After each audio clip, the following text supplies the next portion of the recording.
Hello， 大家好，我是兜兜。萧炎炼制完给海波东的父子灵丹后，便开始炼制其他丹药。而萧丽在拿到萧炎炼制好的一瓶瓶丹药后，决定要利益最大化，举办一场丹药拍卖会。在黑角域这种地方举行拍卖会，需要特别强的实力。原本很多人都准备看萧门的笑话，但在见到天阴宗等三大势力表态要派出人手协助萧门维持封城的秩序后，黑角域大大小小的势力对萧门背后隐藏的恐怖实力都十分好奇。丹药拍卖会开幕前，萧丽告诉萧炎自己已经找到了他需要的药材，只是需要一笔不菲的资金才能拿到手。而这次拍卖会是否能顺利举行至关重要，因为这次萧门搞得动静比较大，吸引了很多黑角域的势力前来，其中就有不少曾经黑盟的成员和金银二老。萧丽怕金银二老会捣乱，萧炎让他只管将拍卖会举行到底，其他的事情交给他就好。萧丽想到萧炎连美杜莎那样凶悍的女人都能压制，对他十分有信心。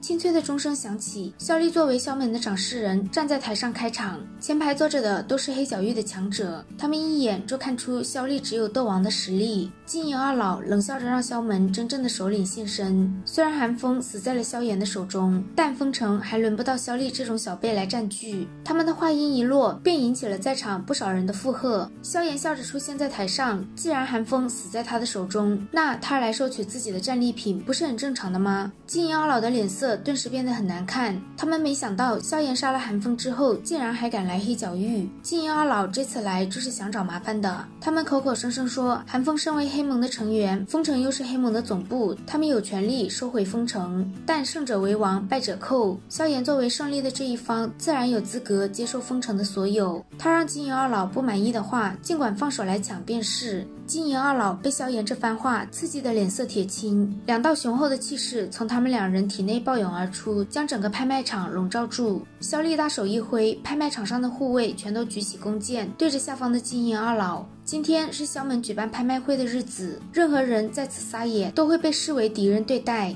金银二老却觉得现在苏谦和内院的强者一个都不在这里，萧炎根本就不配跟他们这般讲话。萧炎懒得和他们再废话，轻声叫出美杜莎。看到美杜莎现身在萧炎身旁，金银二老脸色变得僵硬。他们对美杜莎一脚踢死韩风的场景记忆深刻，两人没想到之前喊着追杀萧炎的美杜莎会现身帮他。在美杜莎的注视下，金银二老将笼罩在全场的强悍气势缓缓收回。他们对美杜莎有种毫无来由的恐惧，直觉告诉他们，若是和美杜莎打起来，他们绝对会成为她的掌下亡魂。萧炎似笑非笑地看着金银二老，问他们封城萧门可有资格占据。金银二老身后曾经黑盟的成员大喊着要肃清萧门的势力。感受到台上美杜莎冰冷的目光，金银二老在无数目瞪口呆的目光中转身，狠狠给了那人一个巴掌，嘴里骂着不长眼的蠢货。韩风死在萧门主手中，他自然有权利接管这座城市，哪里轮得到你在这里唧唧歪歪。萧炎看着场下无耻的金银二老，也懒得在这种场合与他们计较，毕竟今日拍卖会才是最重要的事情。萧炎今天的任务就是镇场子，做完这些后，他就带着美杜莎去后台喝茶。谢过美杜莎后，萧炎尴尬地说，他们俩之间其实也没有那么大的仇恨吧，毕竟当初在地底，萧炎也是被陨落心炎搞得身不由己。美杜莎咬着一口银牙说，当初要不是萧炎带走吞天蟒，他们之间根本不会有牵扯，也就不会有后面的这些事。萧炎苦笑着说，自己当初不知道吞天蟒是美杜莎所化，而且他对吞天蟒可好的不得了，一直将它当作小祖宗一样供着，他自己都舍不得吃的紫金半生缘，都是让吞天蟒当水一样喝。听到萧炎的话，美杜莎一愣，她虽然不知道萧炎是不是真的把吞天蟒当成祖宗供，但紫金半生缘倒的确是经常会给吞天蟒食用。美杜莎脸上的冷漠刚刚缓解了一些，就想到弟弟的事。按照蛇人族的规矩，在非自愿的情况下被侵犯，就要将侵犯之人的脑袋投进族中圣池之内。萧炎顿时觉得自己的脖子一阵发凉，他感觉自己实在是太冤了。美杜莎让萧炎别想拖延炼丹的时间，到时候1年时间一到，他自然会将这些恩怨了断。说完，他便直接消失了。萧门这次的拍卖会举行得非常顺利，在拿到自己需要的药材后，萧炎便带着美杜莎进入深山，准备开始唤醒药老。有美杜莎在一旁护法，萧炎十分放心地放出药鼎，开始炼化药材。花了整整1个月的时间，他才将所有药材全部炼化完。之后又花了7天的时间，将所有的药液融合。萧炎只歇了10来分钟，就迫不及待地将漆黑的戒指送入药鼎中，药液将戒指包裹住，其中蕴含治疗灵魂的药力也在碧绿色火焰恐怖的高温下尽数被蒸发进了戒指中，修复着药老沉睡的灵魂。就这样又过去了1个多月，药液越来越少，但戒指中依旧没有丝毫反应。山峰顶上的美杜莎担心萧炎，却又十分嘴硬，说萧炎已经到了极限，若是再继续熬下去，怕是要别人来拯救他了。萧炎知道美杜莎是关心自己，也不介意他的嘴硬，他让美杜莎放心，自己还能坚持。此时的萧炎脸色十分苍白，长达2个月不断的消耗斗气，催动琉璃莲心火，并且还要用灵魂力量将火焰完美的控制住。这种消耗，即使是斗王级别的强者也耗不起，更何况只是斗王的萧炎。望着凝神控制火焰的萧炎，美杜莎眉头皱了皱，她很不解为何自己会这么关心萧炎的死活。当包裹着漆黑戒指的药液只剩下薄薄的一层时，萧炎的身体也开始颤抖了起来，药鼎中的碧绿火焰也开始闪忽不定。此时的萧炎已经力竭，但他有预感离药老苏醒的时间已经不远了。他将仅剩的斗气不断压榨，萧炎的视线开始模糊，身体摇摆的速度也逐渐加大。一直盯着萧炎的美杜莎看着随时会掉落悬崖的萧炎，嘴里骂着自寻死路，身体却往前微倾，做好随时抢救萧炎的准备。当萧炎将体内最后一丝斗气涌出时，他的脑袋一垂，终于稳不住身形，朝着悬崖一头栽下去。眼见萧炎一头栽落悬崖，美杜莎立刻站起身想救他，但他的内心突然十分挣扎，不知道自己为何要救萧炎。这种侵犯他的家伙本该死有余辜才对，可看着萧炎坠落的速度越来越快，美杜莎还是忍不住飞身去救他。心中十分挣扎的美杜莎最终牢牢地抓住了萧炎的衣袍。就在他准备带着萧炎飞回去的时候，终于苏醒过来的药老以为美杜莎要对萧炎不利，一把将萧炎抢过来后，愤怒地让美杜莎想取萧炎性命，也要问问他同不同意。一把将萧炎夺过来后，药老一脸欣慰地看向昏迷的萧炎。虽然他陷入了沉睡，但依然能感受到有一股能量在滋润自己的灵魂。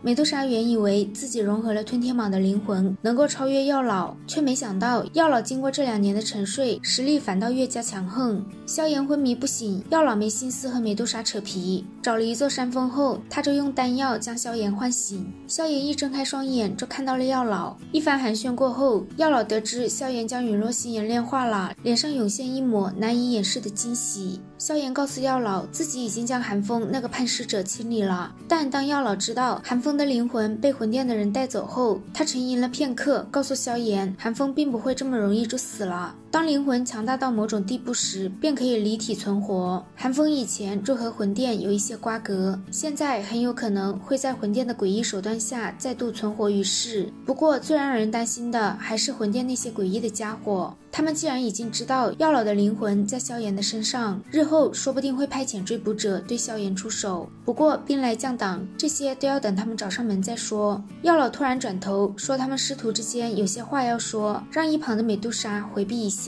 美杜莎望了一眼已经没有大碍的萧炎，冷哼一声就消失了。萧炎让药老不用担心，至少1年之内美杜莎不会对自己出手。药老让萧炎小心一些，便开始说正事，问萧炎2种异火是不是融合了。萧炎伸出手掌，一缕琉璃莲心火浮现，药老的目光死死地盯着琉璃莲心火。他没有修炼过焚诀，所以之前一直不敢肯定是否能真的吞噬并成功融合异火。现在萧炎已经成功融合了2种异火，日后他再继续吞噬火焰并融合，最后累积起来的力量怕是能够毁天灭地。望着药老激动的脸色，萧炎好奇地问药老，琉璃莲心火能在异火榜上排到多少名？异火榜上的异火都十分稀罕，药老也并没有都见过，但按照他的推测，琉璃莲心火的排名不会比他的古灵冷火低。萧炎融合了陨落心炎后，焚诀也进化到了地阶低级，按照焚诀的奇妙，怕是能抵得上地阶中级的功法。听完药老的话，萧炎就迫不及待地问是否可以为他炼制容纳灵魂的躯体了。对于萧炎挂念着自己，药老心中十分欣慰。异火的问题是解决了，但炼制躯体需要的材料罕见又恐怖，所以这事急不来。萧炎追问药老需要哪些材料，自己或许可以让人找来。药老望着萧炎殷切的目光，只好说出炼制躯体的3种东西。第一，7品顶峰甚至能步入8品的生骨融血丹；第二，7阶魔兽的精髓血脉；第三，一具斗宗强者的骨骸。这些东西都极难弄到手，所以药老才说急不来。而萧炎听到这些条件后，脑袋都有些发晕。现如今的他们是找不到这些材料的，就算找到了也得不到。萧炎只能将这些记在心里，等日后再找机会将材料弄齐。药老让萧炎不要想太多，现在还是先安心养伤。萧炎点点头，沉吟了一会儿，从纳戒中取出噬圣丹的丹方和丹药。他将噬圣丹的来源和萧丽的事告诉了药老。现在萧丽只剩下1年的寿命，萧炎只能求助药老。药老望着噬圣丹，许久都没有说话。见萧炎的目光逐渐失望，他才开口说自己没有绝对的把握，但万物相生相克，有毒药就会有解药，或许可以试试。见药老没有把话说死，萧炎便一把将丹方和丹药都塞给他。这件事说完，萧炎终于放心的开始修炼。药老揉了揉有些头痛的脑袋，满脸郁闷，这老师可当得真不轻松啊。萧炎休养了7天后，能感觉到自己的实力有所精进。一晃眼，他已经离开加玛帝国3年多了。等将这里的事情打理好之后，他就可以回去了。这次他会带着不少强者回去，毕竟双拳难敌4手。他自己一人打不赢可以跑，但萧家那些苟延残喘的族人却不能再出半点意外。药老再次感到很欣慰，当年那个冲动的少年已经蜕变成了一名真正具有独当一面的强者。另一边的丰城，萧丽当初拍卖丹药的点子让丰城的人气越发高涨。短短3个月，3大势力获得的利润比以前半年还要丰厚。丰城的利润越来越让人眼红，萧炎又3个月不见人影，3大势力难免起了一些其他的心思。而萧炎这个踩点王，不光救人的点踩得很准，震慑人的时候点也踩得很准。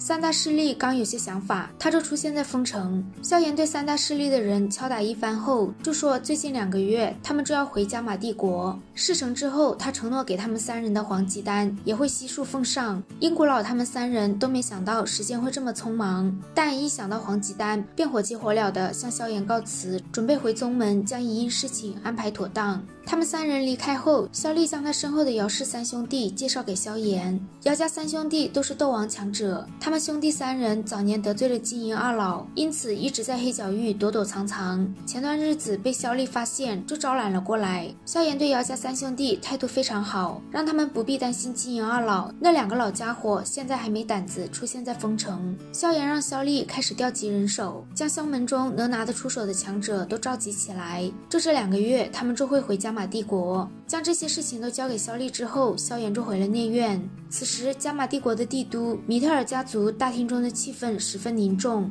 亚菲非常着急地将海波东和萧鼎叫了过来。他收到一些不太好的消息，最近云岚宗似乎隐隐有一些不小的动静。上一次云岚宗有所动静，就是对萧家出手，这一次想必所图不小。在海波东的支持下，如今的米特尔家族已经彻底在亚菲的掌控之中。短短3年时间，他便让米特尔家族一跃成为加玛帝国3大家族之首。在亚菲的经营下，米特尔家族的情报网已经潜进了云岚宗，只是可惜他们暂时还不知道云岚宗的目的。海波东怀疑云岚宗是冲着他们来的，不过米特尔家族是加玛帝国的3大家族之一，若是云岚宗对他们出手，其他势力应该不会坐视不理。但凡事也有例外，尤其是这几年云岚宗的形势越发让人看不透。海波东叮嘱萧鼎，让萧家族人尽量少外出活动。萧鼎很感激米特尔家族对他们的出手相助。海波东摆摆手，让萧鼎就当他在用自己的命和米特尔家族搞一场豪赌。